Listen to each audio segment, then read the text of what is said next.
Good morning, Gryphons. I'm so excited that I get to share one of my all time favorite short stories with you. This short story is called All Summer in a Day by Ray Bradbury. Ready? Ready. Now? Soon. Do the scientists really know? Will it happen today? Will it? Look, see for yourself.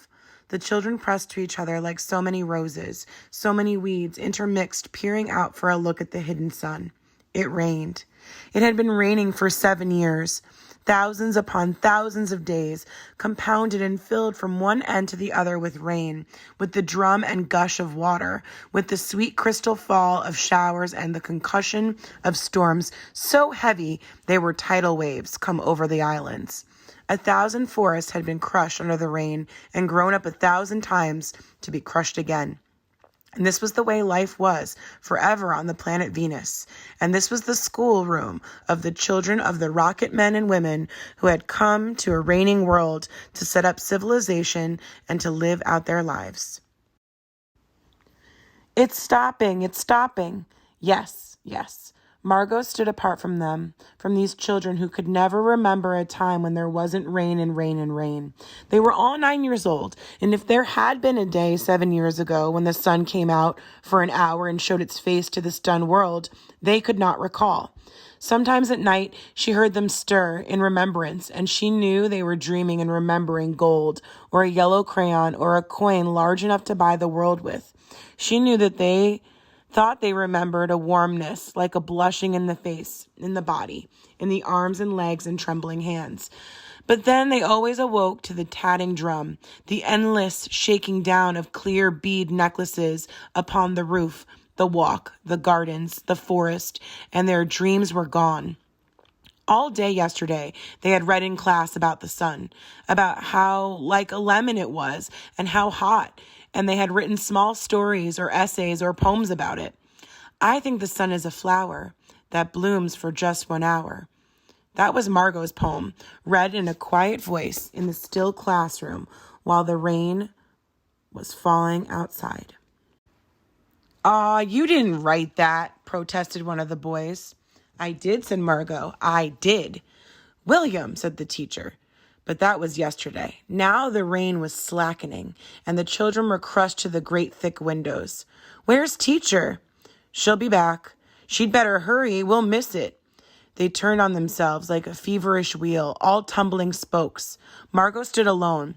She was a very frail girl who looked as if she had been lost in the rain for years, and the rain had washed the blue from her eyes, and the red from her mouth, and the yellow from her hair.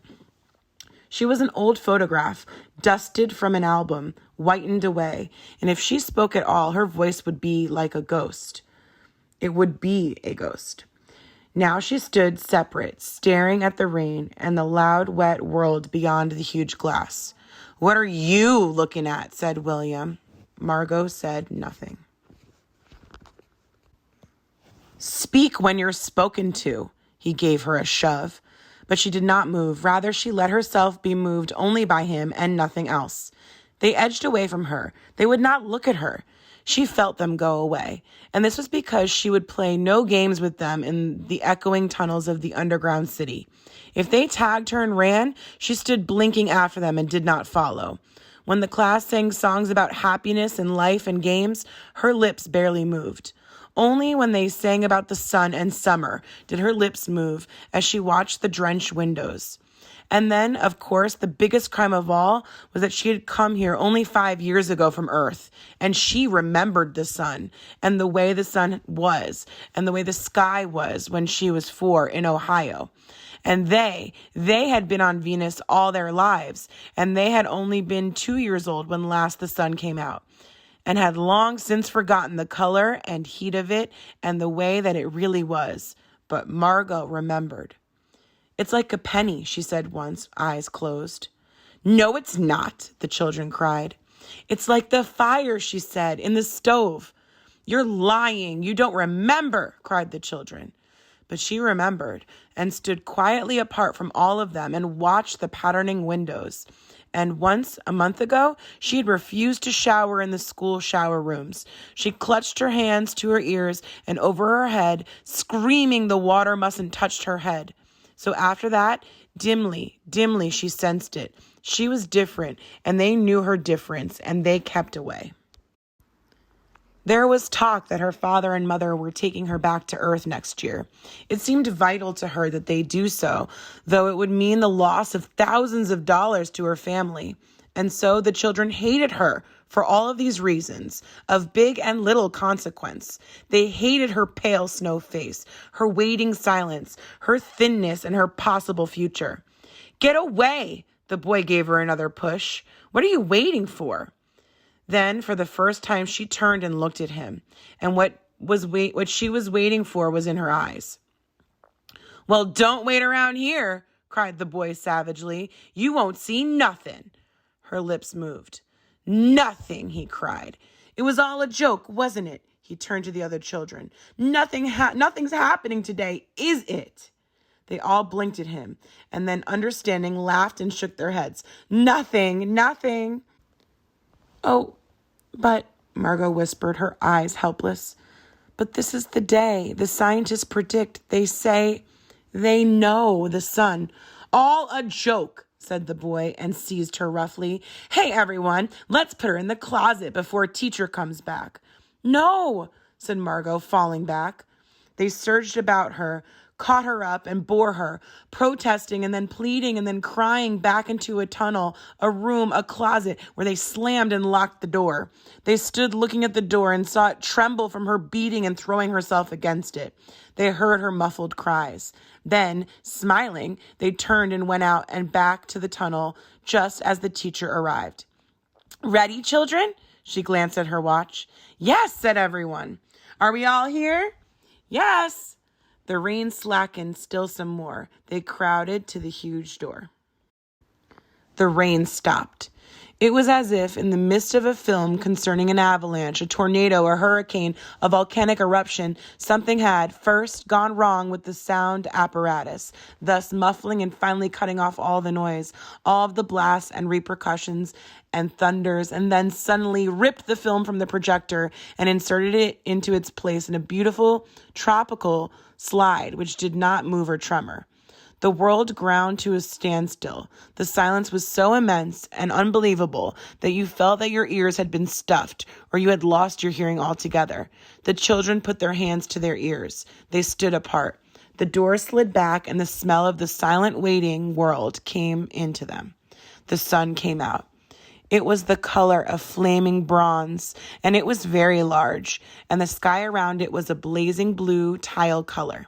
And the jungle burned with sunlight as the children, released from their spell, rushed out, yelling into the summertime. "Now don't go too far," called the teacher after them. "You've only 1 hour, you know. You wouldn't want to get caught out." But they were running and turning their faces up to the sky and feeling the sun on their cheeks like a warm iron. They were taking off their jackets and letting the sun burn their arms. "Oh, it's better than the sun lamps, isn't it?" Much, much better. They stopped running and stood in the great jungle that covered Venus, that grew and never stopped growing, tumultuously, even as you watched it. It was the nest of octopuses, clustering up some great arms of flesh-like weed, wavering, flowering in the brief spring. It was the color of rubber and ash, this jungle, from the many years without sun. It was the color of stones and white cheeses and ink. The children lay out, laughing on the jungle mattress, and heard it sigh and squeak under them, resilient and alive. They ran among the trees. They slipped and fell. They pushed each other. They played hide and seek and tag. But most of all, they squinted at the sun until tears ran down their faces. They put their hands up at the yellowness and that amazing blueness, and they breathed of the fresh air and listened to the silence which suspended them in a blessed sea of no sound and no motion. They looked at everything and savored everything. Then wildly, like animals, escaped from their caves. They ran in shouting circles. They ran for an hour and did not stop running. And then, in the midst of their running, one of the girls wailed. Everyone stopped. The girl, standing in the open, held out her hand. "Oh, look," she said, trembling. They came slowly to look at her open palm. In the center of it, cupped and huge, was a single raindrop. She began to cry looking at it. They glanced quickly at the sky. Oh, oh. A few cold drops fell on their noses and their cheeks and their mouths. The sun faded behind a stir of mist. A wind blew cool around them. They turned and started to walk back toward the underground house, their hands at their sides, their smiles vanishing away. A boom of thunder startled them, and like leaves before a new hurricane, they tumbled upon each other and ran. Lightning struck 10 miles away, 5 miles away, a mile, a half mile. The sky darkened into midnight in a flash. They stood in the doorway of the underground for a moment until it was raining hard. Then they closed the door and heard the gigantic sound of the rain falling in tone and avalanches everywhere and forever. Will it be 7 more years? Yes, 7. Then one of them gave a little cry. Margot! What? She's still in the closet where we locked her. Margot. They stood as if someone had driven them, like so many stakes into the floor. They looked at each other and then they looked away. They glanced out at the world that was raining now and raining steadily. They could not meet each other's glances. Their faces were solemn and pale. They looked at their hands and feet, their faces down. Margot. One of the girls said, Well? No one moved. Go on, whispered the girl. They walked slowly down the hall in the sound of the cold rain. They turned through the doorway to the room in the terrible sound of the storm and thunder, lightning on their faces, blue and terrible. They walked over to the closet door slowly and stood by it. Behind the closet door was only silence. They unlocked the door even more slowly and let Margot out.